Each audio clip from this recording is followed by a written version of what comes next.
आता आपल्या आवडत्या मालिकेचे संपूर्ण भाग मालिका प्रसारित झाल्यानंतर लगेचच पाहू शकता फक्त सन नेक्स्ट वर. भारतातील प्रेक्षकांसाठी मोफत सेवा. जेव्हा माझ्या कानावर आलं ना, हादरलो ना मी.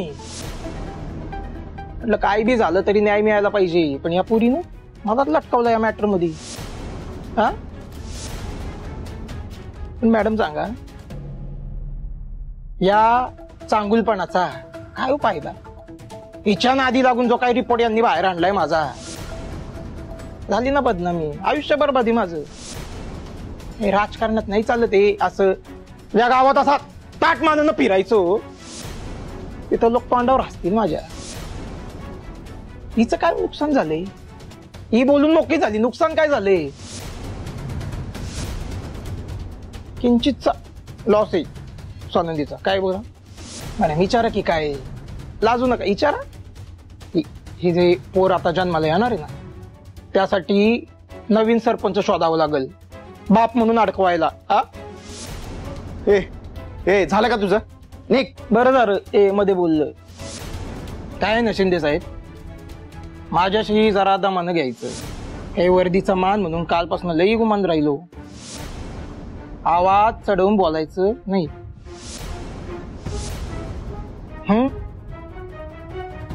बाजूला चल, ये नाही माझ्याकडे.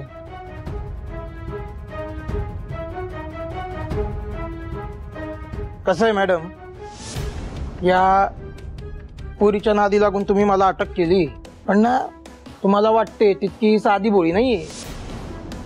मी गावाला होतो ना, तेव्हा हिच्या आईनं आणि गयावया करून माझ्याकडून पैसे घेतले मोठ्या बहिणीच्या लग्नासाठी. जेव्हा मी पैसे मागायला गेलो तेव्हा मला अडकवला. पैसे द्यायचं नावच नाही ना. बरं माझं सोडा, ही स्वतःच्या सख्या बहिणीची नाहीये.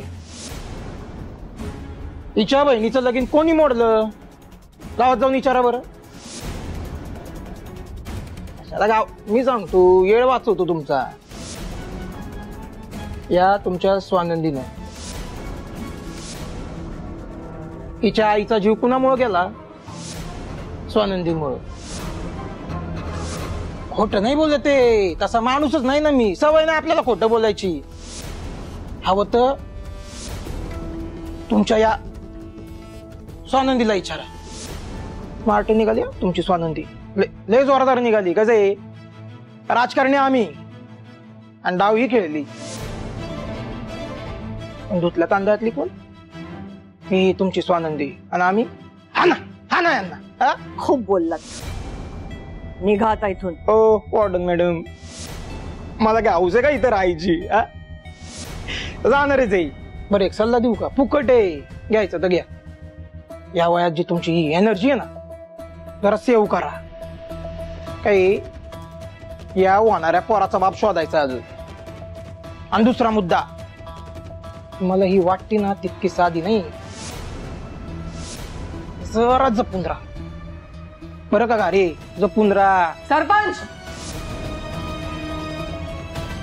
हा जोर लावू जातोय मी. जातोय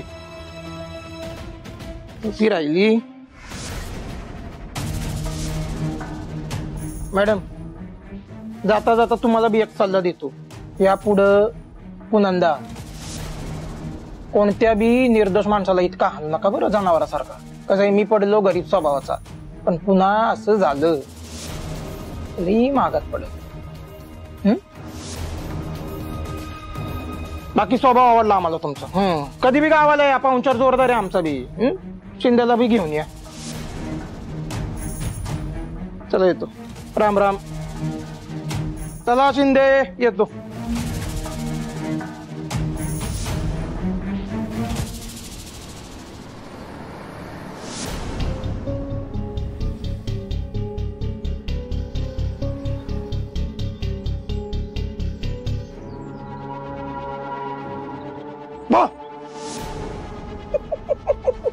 घाबरती कशाला? मीच ना तुझा सरपंच.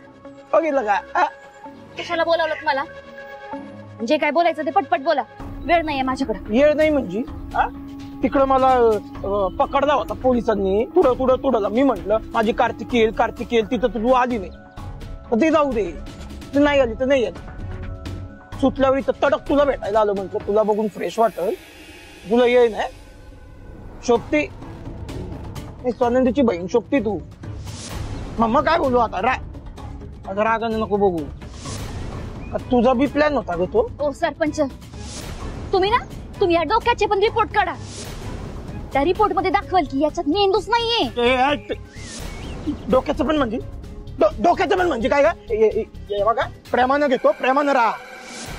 रिपोर्ट वर नको येऊ गा. म्हणजे तुम्ही पाहिजे ते करायचं आणि मी रिपोर्ट वर यायचं नाही. हा, तुम्ही खोटं बोलायचं, वाटेल त्या गोष्टी लपवून ठेवायच्या, वाटेल ते करायचं. बाई माणूस म्हणून ऐकून घेतो. काय खोटं बोललो? काय खोटं प्रॉमिस केलं मला सांग बरं. आता ते पण मीच सांगू सरपंच. तुम्ही बोलला होता की नाही? तुम्ही मला लग्नाचं वचन दिलं होतं की नाही? बोलला होता की नाही की सोबत संसार करू, फॅमिली बनवू? म्हणलं होतं की.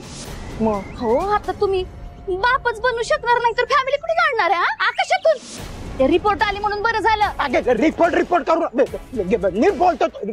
रिपोर्ट करू नको बरं. मी डोकं गरम झालं ना तू बघणार नाही. बाई माणूस म्हणून तू रिपोर्ट करू नको. तू बाकी मुद्दा बोलणार. रिपोर्ट कशाला येते? डोसकं फिरल म्हणजे आता ते रिपोर्ट बाहेर आले म्हणून सगळं कळलं. नाहीतर आतापर्यंतचं सगळं आयुष्य स्वानंदीनं खराब केलंय आणि आता उरलेल्या आयुष्याचा तुम्ही सत्यानाश करणार होतात होय. हा, मी कधीच आई होऊ शकले नसते सरपंच. नाही कार्तिक ऐकून घे.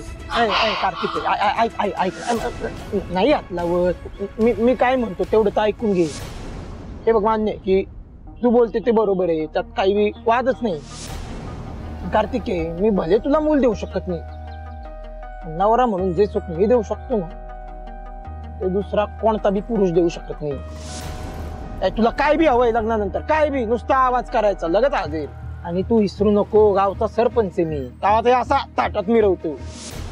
आणि तुझं जर माझ्याशी लगीन झालं तू बी ऐकत मिरवशील की नाही. म्हणजे मी तुला ते हे नाही करते बरं. माझ्या बाजूने वळवत नाही. तू तुझ्या सतत विवेक बुद्धीने विचार कर.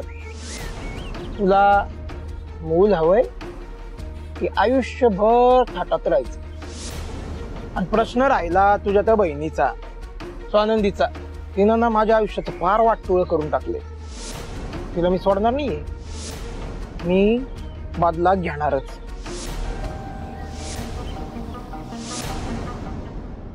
स्वानंदी प्लीज रडू नकोस. प्लीज शांत हो जरा. रडू नको तर काय करू जेसी?